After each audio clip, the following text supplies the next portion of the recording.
y en todos los, se podría decir, más de 100 debates que he tenido con escépticos, agnósticos, politólogos, ateos, etcétera, etcétera, siempre me he enfrentado, cuando atacan la Biblia, preguntarles si ya la leyeron. Y créanme que casi un 80% de las personas que discuten, agreden o son hostiles a la Biblia o la critican, ni siquiera la han leído. Y cuando te dicen, ya la leí, quiere decir que comenzaron desde el Génesis. Imagínense nada más, la Biblia no se comienza a leer desde el principio, sino desde el Nuevo Testamento, y te dicen, ya la leí, o sea, leí los 66 libros en 3 o 4 meses, y con eso ya entendieron los secretos de Dios. Qué tremendo, ¿verdad?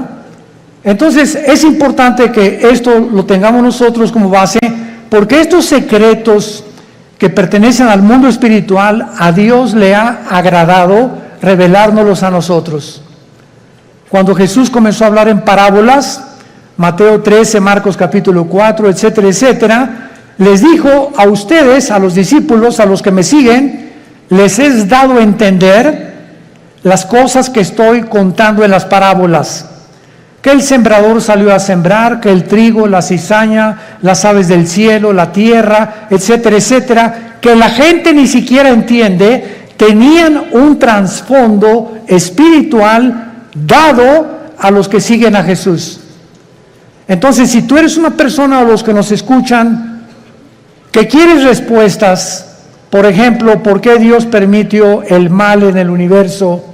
¿Por qué, si Dios sabía que Adán y Eva iban a pecar, por qué los creó sabiendo como omnisciente que es Dios, etcétera, etcétera? No vas a tener respuestas hasta que comiences a seguir a Jesús, porque a Dios no le interesa enriquecer tu conocimiento intelectual, sino cambiar tu vida, transformar tu vida. Entonces les dijo a los discípulos, ustedes que ya me siguen, a ustedes les voy a dar a revelar y a que entiendan, les voy a abrir el entendimiento para que comprendan las cosas que la gente común y corriente, por muy inteligente que sea, no las puede entender. El libro del Apocalipsis, que es el 66º libro de la Biblia, es un libro lleno de símbolos. Y todos estos símbolos que aparecen en el Apocalipsis aparecen en el Antiguo Testamento. Casi la mitad de las citas del Apocalipsis vienen del Antiguo Testamento.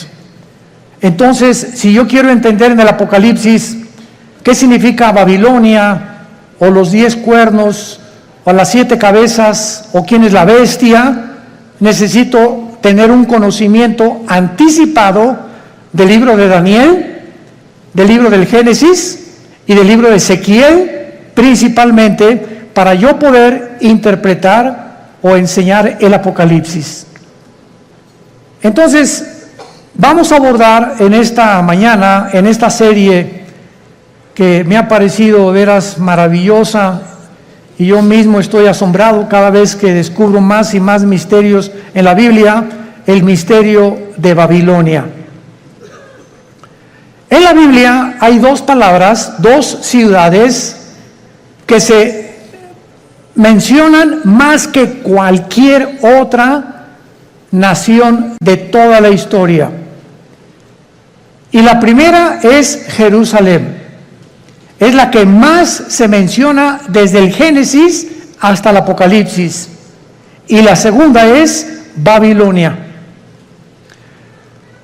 Cuando la Biblia termina en el Apocalipsis mencionando a Babilonia, a una ramera que vamos a ver ahorita, por eso se le llama un misterio, porque es la madre de las rameras y de las abominaciones de la tierra, tenemos que entender que en el Antiguo Testamento fue en la tierra de Babilonia donde comenzó la brujería, la astrología, el ocultismo, las ciencias ocultas y todo aquello que pertenece a la dimensión satánica tuvo su origen en Babilonia. Ahora bien, la palabra Babilonia y Babel son intercambiables. Pero encontramos nosotros en Génesis capítulo 10 que la primera ciudad que Nimrod se le menciona en Génesis 10 del 8 al 10 como un cazador delante de Jehová. Pero esa palabra delante de Jehová significa en contra de Dios en el original hebreo. Y él fue el primer hombre que levantó Babilonia, que después acabaron levantando una torre, Génesis 11, la torre de Babel, donde Dios tuvo que confundir las lenguas, porque si ellos continuaban con ese sueño, con ese anhelo de llegar al cielo y de tener comunicación con los astros, etcétera, etcétera, ellos iban a acabar completamente destruidos por Dios. Entonces, la gran variedad de lenguajes que hay en el mundo es una manifestación de la misericordia de Dios, porque de otra manera nos acabaríamos todos, pero en 3 días. Entonces, gracias a que unos hablan francés, otros español, otros italiano, etcétera, etcétera, el mundo ha durado casi 6,000 años. Muy bien, ahora Babilonia, aparte en el Antiguo Testamento, aparece con otros nombres geográficamente. Uno de ellos es la tierra de los caldeos. La tierra de los caldeos.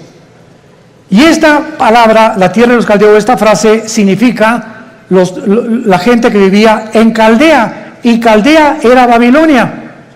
Entonces, cuando tú oyes la tierra de los caldeos, es la zona geográfica donde la humanidad se comenzó a levantar en contra de Dios. Y actualmente, geográficamente, se encuentra en la nación de Irak. Ahí lo que es ahorita Irak y Siria, porque en el Antiguo Testamento Irak y Siria era la tierra de la Mesopotamia y no había una división, estas dos naciones no están divididas todavía, y toda esa área geográfica es precisamente donde comenzó la humanidad, de acuerdo a la Biblia, porque por ahí corre el río Tigris, que nace en en Turquía, son como 3,000 kilómetros y desemboca en el Golfo Pérsico, donde ahorita hay una gran tensión, por cierto, entre Irán, Inglaterra y Estados Unidos, porque Irán continúa apoderándose de los barcos petroleros ingleses, porque está provocando Irán, no sé si leen los periódicos, anoche otro escándalo, que no han soltado el barco que capturaron los iraníes en el Golfo Pérsico, el estrecho de Hormuz, que es exactamente junto a Irán, porque ellos quieren una guerra contra Estados Unidos por el grupo Hezbollah terrorista, para que si Estados Unidos actúa a través de la naval y a través de la guerra y viene un enfrentamiento, entonces entraría a la guerra Israel, y bíblicamente los judíos destruirían Elam. Apúntalo, Enrique, L-A-M. Elam es una franja que está dentro de Irán, junto al Golfo Pérsico, pero es la parte más pegada al Golfo Pérsico, al estrecho de Hormuz. Y ahí en Elam, que pertenece a Irán, es donde se encuentran los reactores nucleares más poderosos de Irán. Ahí están las centrifugadoras del uranio 235, que es el elemento químico para producir la bomba atómica o las bombas nucleares. Entonces, de acuerdo a la Biblia, en el libro de Jeremías y en el libro de Ezequiel, se profetizó hace 2500 años que Elam iba a ser destruido, no Irán, porque Irán va a sobrevivir a la guerra de Ezequiel 38 cuando se una con Rusia y Turquía para destruir Israel, cosa que no lo van a lograr. Entonces, Babilonia significa confusión. Confusión. Otras traducciones la han puesto porque en la Torre de Babel querían ellos tener una puerta para con Dios. Querían que era una puerta al cielo que los iba a comunicar con los dioses. Pero la palabra Babel es básicamente la palabra confusión. Entonces vemos que desde el principio de la humanidad hasta el final de la humanidad, los seres humanos vivirán confundidos sin Dios. Esto es lo interesante de por qué aparece otra vez la palabra confusión al terminar el Apocalipsis, relacionado con las religiones. Porque aquí vamos a encontrar a una mujer, y las mujeres en la Biblia siempre han representado dos cosas espiritualmente nada más. Encontramos, ¿verdad?, a las mujeres que representan la iglesia, porque la iglesia se le compara con una mujer, y la otra Jezabel, o la gran ramera, que representa las religiones o la falsificación del camino a Dios, que es lo que querían hacer con la Torre de Babel. Y antes de entrar al capítulo 17 de Apocalipsis, quiero que vean otra cosa en el capítulo 9 de Apocalipsis. Rápidamente regresen al capítulo 9 y vean ustedes algo tremendo. Vemos nosotros en la sexta trompeta, Apocalipsis 9, versículo 13 en adelante, de qué manera se describe en la sexta trompeta uno de los ríos que atraviesan Babilonia. El sexto ángel tocó la trompeta y oí una voz de entre los cuatro cuernos del altar de oro que estaba delante de Dios, diciendo al sexto ángel que tenía la trompeta: desata los cuatro ángeles que están atados junto al gran río Bravo. ¿Eso dice? No, ¿verdad? Junto al Nilo. Tampoco. Qué interesante que hay cuatro principados satánicos ahorita atados junto al río Éufrates, que es el río que atraviesa Irak y Siria, y que desemboca en el Golfo Pérsico, donde hay una gran posibilidad que estalle una próxima guerra. En otras palabras, de acuerdo a la Biblia, el área geográfica más endemoniada que hay, más satánica, más que el Teposteco y más que cualquier otro lugar donde hay brujería a la mexicana, es Irak e Irán. Ahí están cuatro principados atados, y dice la Biblia, y fueron desatados, versículo 15, los cuatro ángeles que estaban preparados para la hora, el día, el mes y el año, a fin de matar a la tercera parte de los ángeles.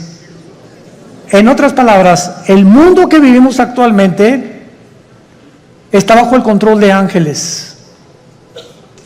Pero no ángeles buenos, ángeles caídos.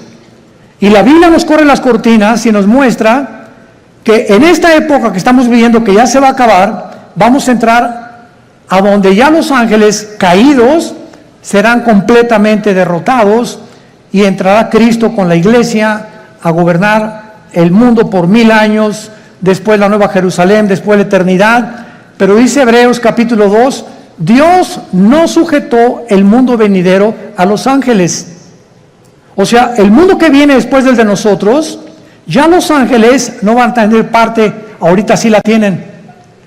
Y esto lo explica el capítulo 10 de Daniel, el capítulo 7 de Daniel, el capítulo 2 de Daniel, Ezequiel capítulo 28, Isaías capítulo 14, etcétera, etcétera, donde cada nación, Grecia, Egipto, los medos, los persas, los romanos, los babilonios, todos tenían ángeles que les decían a los gobernantes lo que tenían que hacer. Y eso el mundo pues no lo sabe, ¿verdad? Por eso se nos manda a orar por nuestro gobierno, porque hay ángeles que están influenciando tremendamente los asuntos del mundo terrenal donde tú y yo vivimos. Muy bien, vayamos pues a Apocalipsis 17 y veamos este conflicto y este misterio que vamos a resolver, que es el primero de Babilonia. Vino entonces uno de los 7 ángeles que tenían las 7 copas y habló conmigo diciéndome: ven acá, te mostraré la sentencia contra la gran ramera, la que está sentada sobre muchas aguas. Brínquense al versículo 18. ¿Quién es la ramera? Y la mujer que has visto es una ciudad. ¿Ven cómo la Biblia se interpreta a sí misma? No es de interpretación privada la Biblia. La misma Biblia se interpreta a sí misma. Y la mujer que has visto es la gran ciudad que reina sobre los reyes de la tierra. O sea, antes de seguir abordando, la Biblia profetiza en este capítulo que vendrá una ciudad que se va a levantar en el mundo religiosa. Y que esta ciudad religiosa está mezclada con la política. Y que al mismo tiempo esta ciudad va a gobernar la política durante 3 años y medio, y la política que va a reiniciarse con el anticristo va a matar a la mujer, o sea, va a incendiar esta ciudad, y entonces los últimos 3 años y medio de la gran tribulación vendrá la persecución del anticristo. Entonces, los primeros 3 años de la tribulación, la persecución es religiosa. Y los últimos 3 años es política. Y esto es interesantísimo, porque la unión de la religión con la política ha sido durante toda la historia. Un ejemplo, para que no se empachen. ¿Cuáles son los 2 poderes que mataron a Cristo? Los 2 espíritus que mataron a Cristo. El espíritu religioso, no fue el espíritu comunista, ni socialista, ni el espíritu ateo, fue el espíritu religioso y el espíritu político. Cuando salió Pilato ante el pueblo, le gritaron los líderes religiosos: crucifícale. El poder religioso, representado por los fariseos, influyó en el poder político de Pilato. Él representaba como procurador, y Pilato se lavó las manos y dijo: es que yo no encuentro ningún mal en este hombre. Y entonces ellos comenzaron a gritarle: crucifícale, crucifícale y entréganos a Barrabás. Porque la costumbre era que cada Pascua se soltara a un preso político. Entonces, vemos nosotros cómo el poder político cede a la presión del poder religioso, y entre los 2 se encargan de matar al Mesías del mundo. Y desde entonces, antes y por toda la historia, vemos todos los emperadores con brujos. Siempre los emperadores y los presidentes y los gobernadores siempre han tenido personas del mundo del ocultismo. Dichosos los que se han salvado y han tenido cristianos de consejeros, pero siempre han estado consultando a los brujos, a los astrólogos, a los ocultistas. Los invitan a sesiones espiritistas para que invoquen espíritus, pero la unión entre el mundo religioso del oculto, lo vamos a descubrir. El mundo religioso pertenece al ocultismo. Se van a sorprender de muchas cosas, y por eso es tan satánico, porque es el que controla el gobierno político, y así ha sido durante toda la historia. Y cuando el anticristo, antes de que él pueda tomar el poder del mundo, va a necesitar, Apocalipsis 13, al falso profeta. ¿Quién es el falso profeta? Va a ser un líder religioso que va a unir a todas las religiones del mundo en una sola. Y cuando ya el anticristo vea que ellos le pavimentaron el camino para que su gobierno político pudiera emerger, entonces el anticristo quema a esta ciudad donde se van a concentrar las religiones del mundo, y él se proclama, segunda de Tesalonicenses 2, 3 y 4, el único Dios, donde el mundo lo adora como adoraron a los césares romanos como dioses. Te mostraré la sentencia contra la gran ramera. O sea, aquí hay un juicio contra una ciudad. Es lo primero que acabamos de despejar esta incógnita. Esta ramera representa a una ciudad que está sentada sobre muchas aguas. Las muchas aguas en la Biblia son las naciones, como lo interpretó el versículo 18. Y dice así, versículo 2, con la cual han fornicado los reyes de la tierra, y los moradores de la tierra se han embriagado con el vino de su fornicación. Este ángel viene para enseñarle a Juan un juicio, una sentencia que viene decretada del tribunal cósmico de Dios.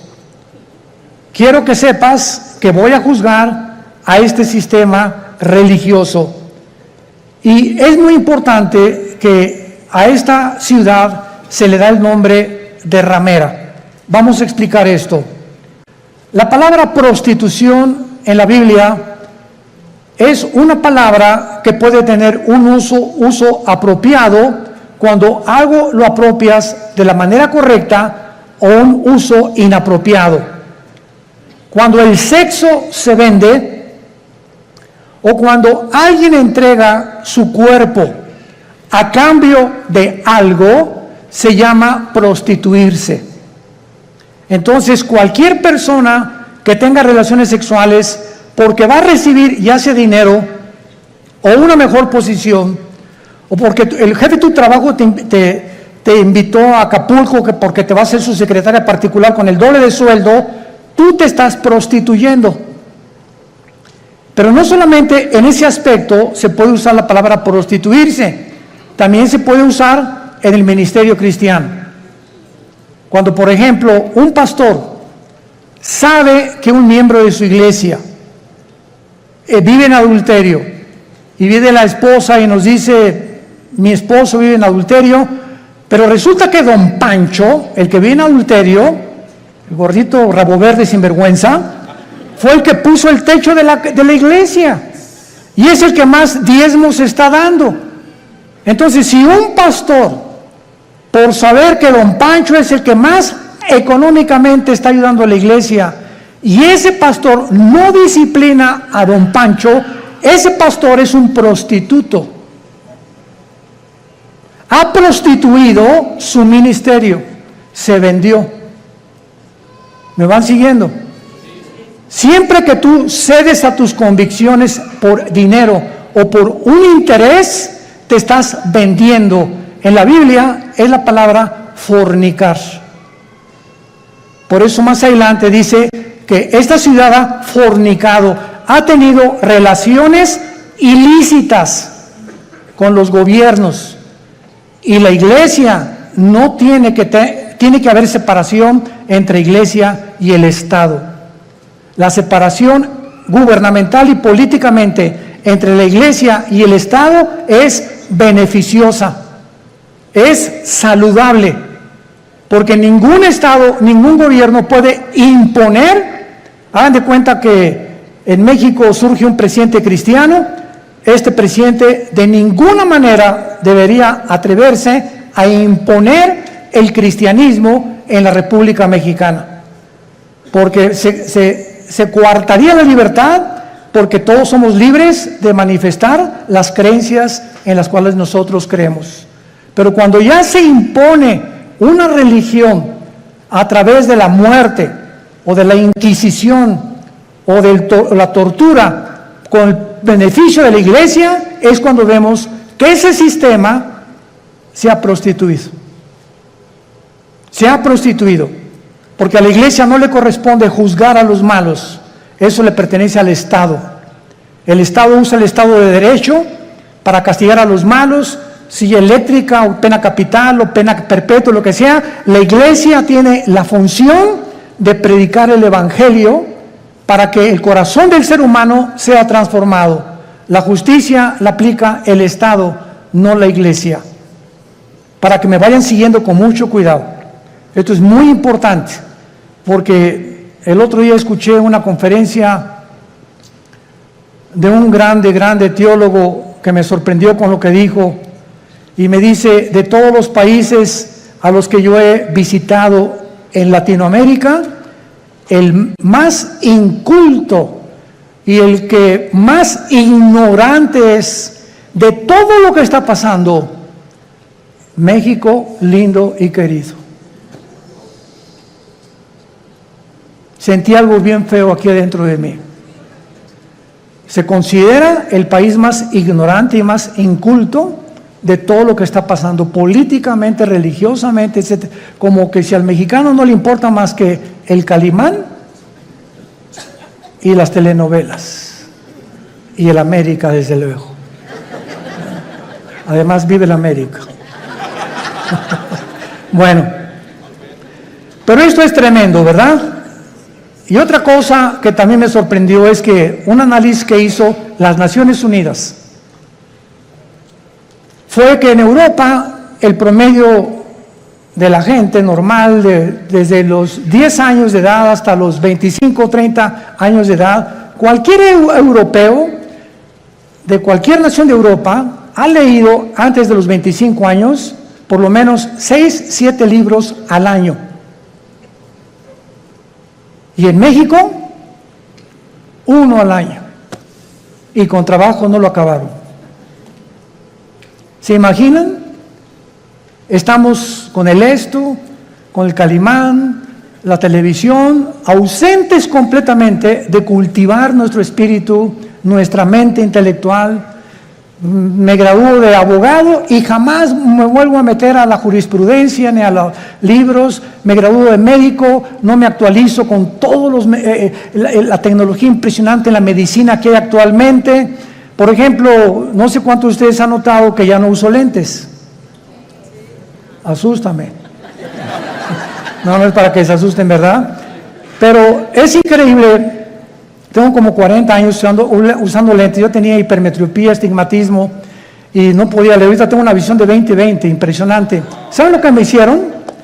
Resulta que ahí en Dallas, Texas, está uno de los médicos oftalmólogos que trajo el rayo láser.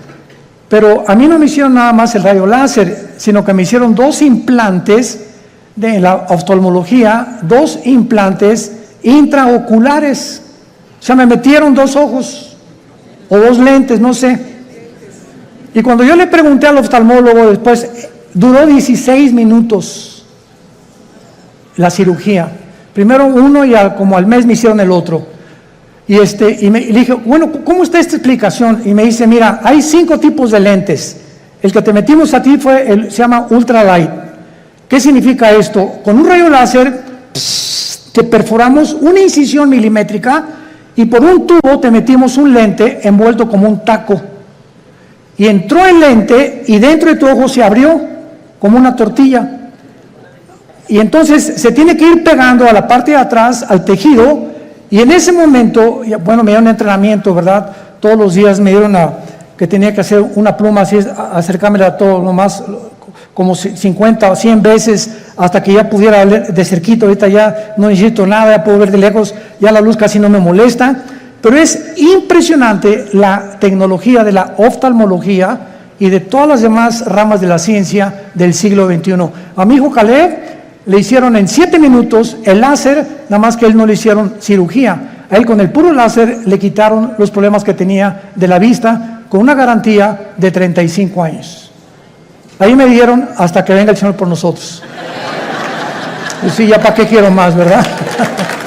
Bueno, pero este es el mundo que estamos viviendo, ¿no? Entonces, están pasando muchas cosas en el mundo y tenemos que estar actualizados, tenemos que estar leyendo revistas, actualizándonos, ¿verdad? Las noticias para saber y enterarnos cómo está la cosa. Y tenemos que tener hambre, pero más que nada, hambre de la Biblia. Muy bien. Entonces, la prostitución en este pasaje, la ramera, representa, si lo quieres apuntar, la prostitución de la religión. Cuando la religión se vende, cuando la religión ofrece, dame dinero y tu hijo va a ser sanado. Dame dinero y la maldición se irá de tu casa. O manda dinero y vas a recibir a cambio algo. Esta religión está negociando la salud y se está prostituyendo. Porque la Biblia dice que Dios ama al dador alegre, no por necesidad, ni por coerción, ni por amenaza, ni porque si no mandas, la maldición de Tutankamón caerá sobre tu casa. Ahí es cuando vemos la prostitución de la religión. Hace poco acaban de capturar a un hombre, ¿verdad?, en Estados Unidos, líder de una secta que se llamó La Luz del Mundo en México, que no se imaginan ustedes, ¿verdad?, no son millonarios, son multimillonarios. Y lo más asombroso es que el 70% de las gentes que van a estos millones de personas que pertenecen y el dinero que tienen, son gente humilde, son gente de pobres, o sea, de la clase indígena y de casi, como decía Cantinflas, desleídos y deslustrados. No son muchos profesionistas, ni mucho menos. Y estas personas, ¿verdad?, tenían comandos armados.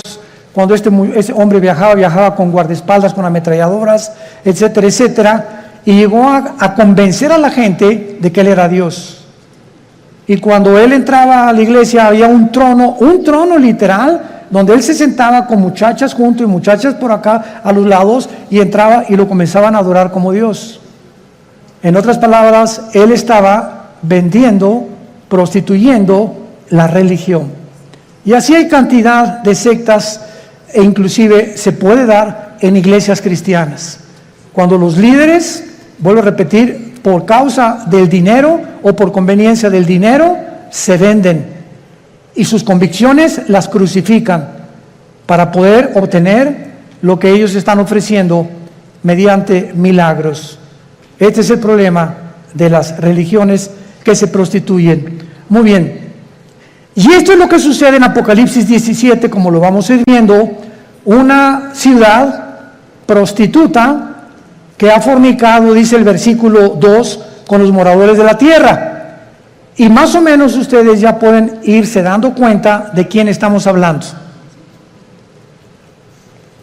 La única, para que ustedes estén enterados, sin afán de ofender a nadie, la única religión que existe en el mundo, la única que tiene un lugar en las Naciones Unidas, es Roma. La única religión que durante 18 siglos en Europa no permitía que los reyes se casaran más que con los que ellos autorizaban.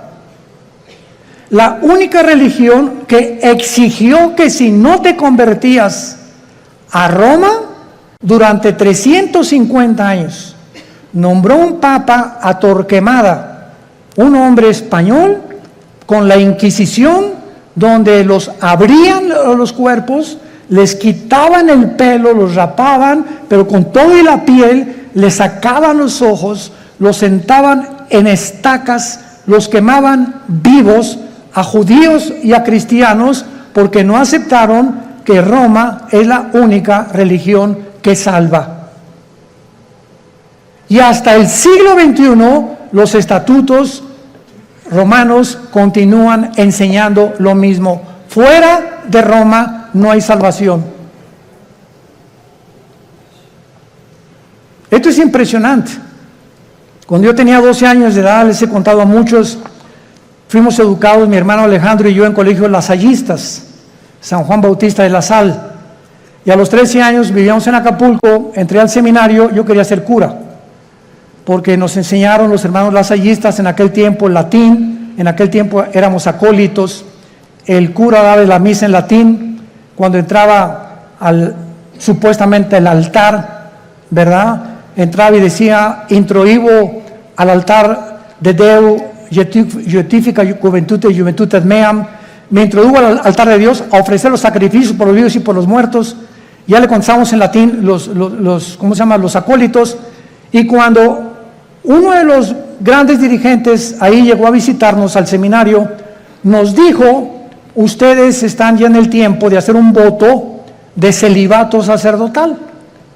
Y pues éramos como 10 o 12 muchachos de 14, 15 y 6 años de edad, y nos volteamos todos a ver. ¿Qué significa el voto del celibato sacerdotal?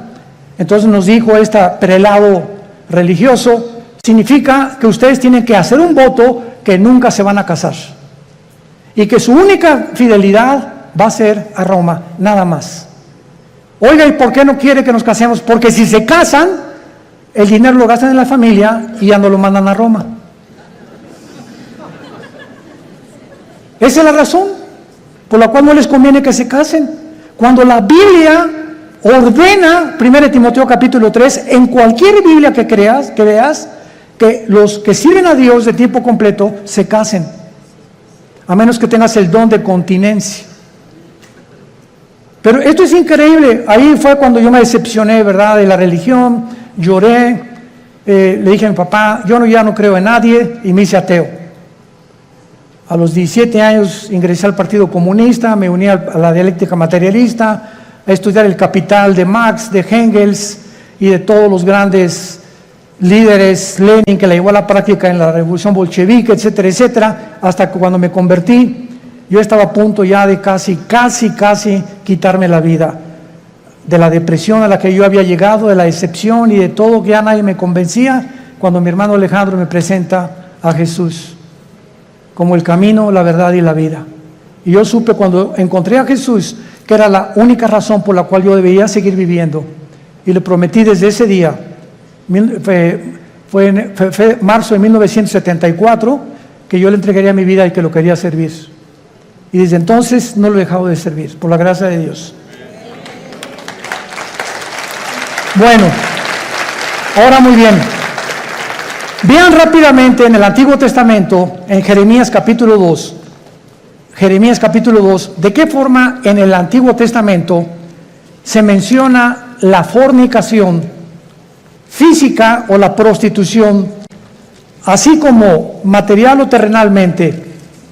Una mujer se puede vender por dinero, la cual se le llama prostituirse, o un hombre también.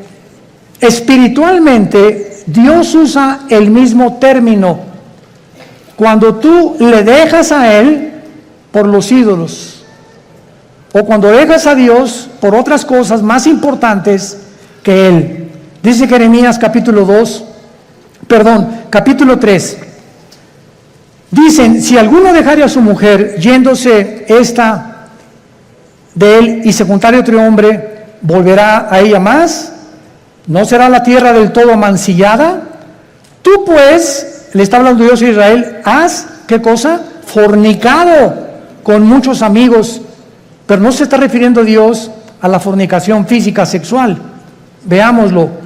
Mas vuélvete a mí, dice Jehová, alza tus ojos a las alturas y ve en qué lugar no te hayas prostituido, junto a los caminos te sentabas, para ellos como árabe en el desierto, y con tus fornicaciones y con tu maldad has contaminado la tierra. Por esta causa las aguas han sido detenidas y faltó la lluvia tardía, y has tenido frente de ramera y no quisiste tener vergüenza. Dios acusa a Israel de fornicar con los ídolos, que es lo mismo cuando un hombre se va con una mujer que no es su esposa, o cuando un muchacho tiene relaciones con su novia sin casarse, está fornicando. Ella se está entregando a él o por conveniencia, o él con ella. Se están prostituyendo los dos. Y cuando tú espiritualmente dejas a Dios y abrazas cualquier otra área de la vida por olvidarte la palabra de Dios, has prostituido tu llamado. Estás fornicando. En otras palabras, en la Biblia, la idolatría se le compara con la fornicación sexual. Ahora veamos y confirmémoslo en Santiago capítulo 4, en el Nuevo Testamento, y dice así el apóstol Santiago. Santiago capítulo 4, versículo 4.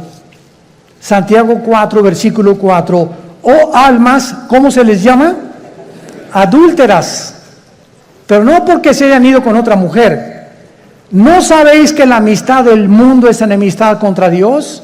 Cualquiera que se quiera ser amigo del mundo se constituye enemigo de Dios.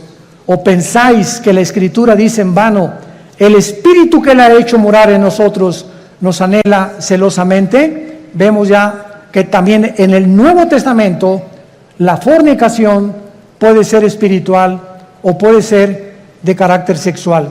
Vayamos otra vez a Apocalipsis, nuestro pasaje, y ya vamos despejando muchas incógnitas que estaban ocultas ante nuestros ojos, por lo cual Dios le llama a esta ciudad, versículo 2, has fornicado con los reyes de la tierra. Roma tuvo relaciones ilícitas con los políticos. Cuando Constantino en el año 325 después de Cristo, apúntalo, fue el último emperador romano, fueron los emperadores los que le hablaron a una persona para darle el título de pontífice. Fue el primer título que se le dio a un dirigente en Roma. La palabra pontífice significa constructor de puentes en el latín. Constructor de puentes, o sea, vamos a nombrar a una persona, síganme con cuidado, que tenga relación con Dios y que nosotros a través de esa persona podamos comunicarnos con Dios. Cuando 350 años antes, la Biblia dice, porque no hay más que un solo mediador, Hechos 4:12, entre Dios y los hombres, Jesucristo hombre. Entonces, Roma toma el lugar de Jesús y dicen que ellos a través actualmente de cualquier cura o cualquier padre te tienes que ir a confesar. Él te da una penitencia de, no sé, 30, 40 veces Marías o lo que tú quieras decir, y en ese momento tus pecados son perdonados. ¿Qué dice la Biblia? Que no tenemos ya a nadie desde Cristo en nuestros días a quien contarle nuestros pecados más que a Jesucristo hombre. Primera de Juan 1, 8 y 9. Si confesamos nuestros pecados, Él es fiel y justo para perdonarnos y limpiarnos de toda maldad. ¿Se dan cuenta cómo cuando comenzamos a estudiar se nos comienzan a caer las vendas? Pero cuando el mexicano o el latinoamericano no quiere estudiar y no quiere leer, te puedes quedar 20, 30 años y te encierras en una cárcel de religión. No, yo estoy bien, y ahí tienes enfrente la luz y te niegas a verla, porque puede más tu orgullo religioso que la verdad. Juan capítulo 3, y esta es la condenación, que la luz vino al mundo y los hombres amaron más las tinieblas que la luz, porque sus obras eran malas. Muchos no quieren venir a la luz, no porque no puedan, sino porque no les conviene. Prefieren permanecer en esa cárcel que salir de esa cárcel y servir al Dios vivo y verdadero. Veamos ahora en segundo lugar que dice el versículo 2, que esta relación ilícita que le llama fornicar con los reyes de la tierra, o sea, una relación política religiosa que no debe existir. Los moradores de la tierra se han embriagado con el vino de su fornicación. La palabra embriagarse, ustedes saben, es emborracharse, pero no con tequila herradura, ni con mezcal, sino aquí también se usa en el sentido que la religión embriaga a las personas, las emborracha, les nubla el entendimiento y los convierte en ovejitas con un pastor ciego. Entonces, cuando tú estás en algún movimiento religioso y abundan en el mundo entero y no entiendes, ni lees, ni conoces, sigues como borrego, simplemente porque pues ahí va tu familia, o porque ahí van tus amigos, o porque te cautivó esa persona que se dicen dioses, etcétera, etcétera, estás como borracha. Caes en una trampa tremenda. ¿Se acuerdan de Jim Jones? 1978, que se llevó a 1,000 personas a la Guyana junto a Venezuela. ¿Se acuerdan de David Koresh, que en Waco, Texas, dijo que él era el ángel del Apocalipsis? ¿Se acuerdan de Juan Carlos Miranda, recientemente que dijo que él era primero el anticristo, pues que era Jesucristo, y así este señor de la luz del mundo que dijo que él era también el único que debían de adorarlo, y cuando llevaba en su haber 7 o 4 niñas violadas. ¿Qué le pasa al mundo? Te puedes preguntar, ¿no? O sea, qué fácil somos engañados, qué fácil es caer en una secta por no estudiar. Mi pueblo pereció porque no tuvo conocimiento. ¿Ven la importancia de prepararnos? Ahora veamos aquí en el versículo 3 que el Espíritu Santo traslada o transporta a Juan a un desierto. Y ahí en el desierto tiene una visión tremenda el apóstol Juan. ¿A quién ve a Juan? ¿A quién ve? A una mujer sentada sobre una bestia escarlata. El color escarlata es el color de los dragones. Es un color rojizo, que es el color que se asocia con la sangre, con la guerra y también con Satanás. Entonces vemos ahí una mujer sentada o montada sobre una bestia escarlata. Y esta bestia tenía llena de nombres de blasfemia, que tenía 7 cabezas y 10 cuernos. Nuestro paso actualmente ahorita es tratar de descifrar qué significa la mujer sentada sobre esta bestia. Muy bien, esta bestia en el versículo 8 nos da la interpretación.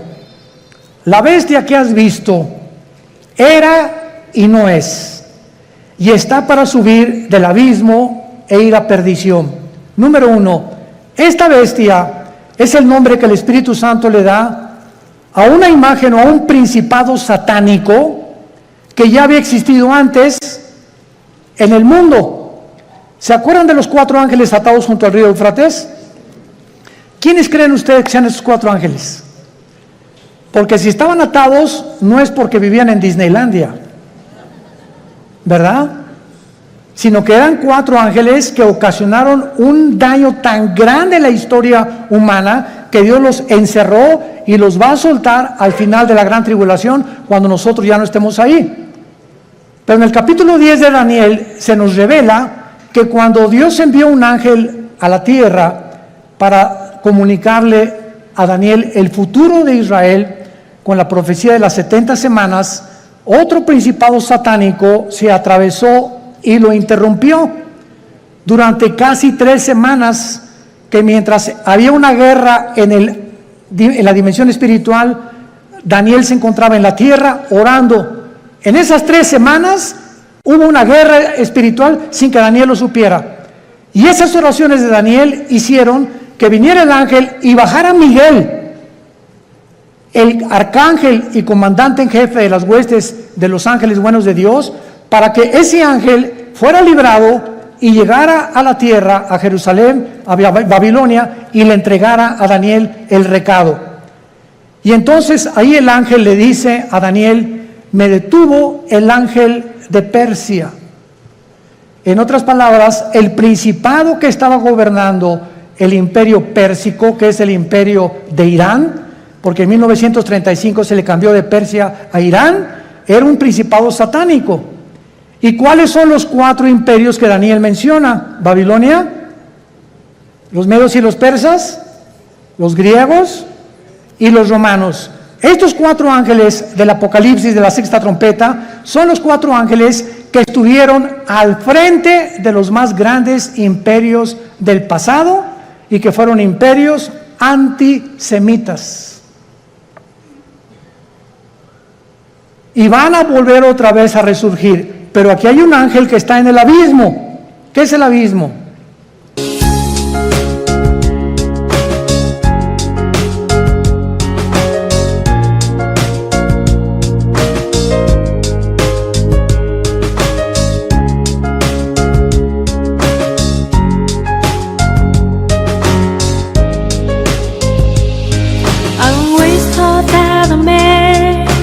Fall in love with, but I'm so be my best friend. I am glad that it's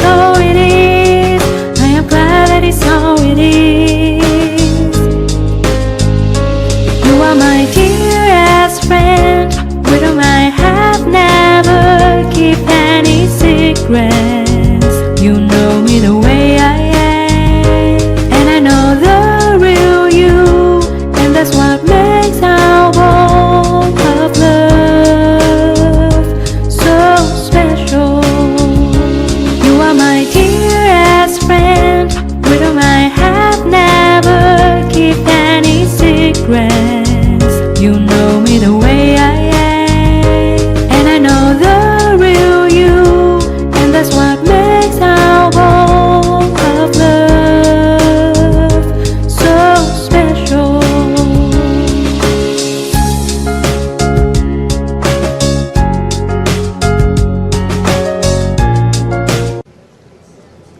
Muy bien, la Biblia nos habla de que hay prisiones en el centro de la tierra.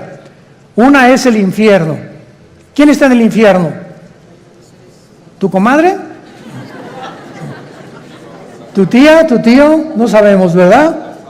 El infierno es el lugar de los espíritus humanos, nada más, desde Adán hasta nuestros días, que bajan al centro de la tierra. Todos los que murieron sin Cristo o rechazaron la salvación se encuentran en el infierno. En el infierno no hay demonios.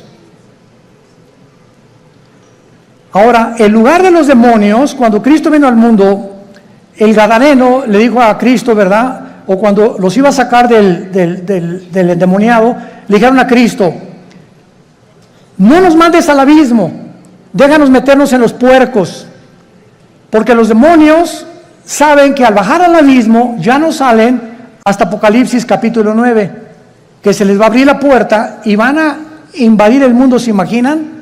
Ahorita hay maldad. Ahora imagínense con todos los demonios sueltos. Entonces en el abismo están los demonios, en el infierno los seres humanos, en el Abadón o en el Tartarus están los ángeles caídos que Dios ha guardado por ahí y que también serán soltados después. Y hay otros ángeles que están guardados y que ya nunca jamás, por toda la eternidad, van a ser soltados. Entonces la Biblia nos muestra claramente que esta bestia que estaba viendo Juan, no hay otro nombre más que bestia para darle, porque la palabra bestia en el griego significa algo cruel, rapaz, sanguinario, que no se le puede comparar a un tigre, ni a una hiena, ni a un león, ni a una águila. No hay ningún animal comparado, y por eso se le adjudicó el nombre de bestia. Y esta bestia es el anticristo.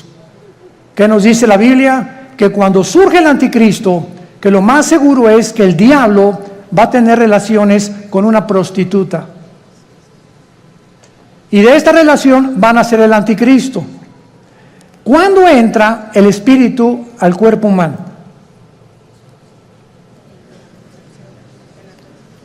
Cuando mi papá se juntó con mi mamá, el cromosoma Y de mi papá se juntó con el óvulo de mi mamá, doble X, se formó una célula de 46 cromosomas que le llaman el cigoto o el cigote, ¿verdad? Y después ahí es el feto y ahí se va formando la criatura. La pregunta es la siguiente: ¿cuándo entra el alma humana o el espíritu al cuerpo humano? Esta pregunta ha hecho que los mismos científicos estén debatiendo actualmente cuándo se aborta y cuándo no se aborta. No hay ningún médico, ningún doctor, ningún genetista, ningún ginecólogo, nadie que te pueda decir cuándo comienza la vida. Y por eso se ha dado especulaciones. No, puedes abortar a las 3 semanas, a los 2 meses, al mes, y las leyes en diferentes naciones cambian de acuerdo a la perspectiva y la opinión de tales o cuales médicos.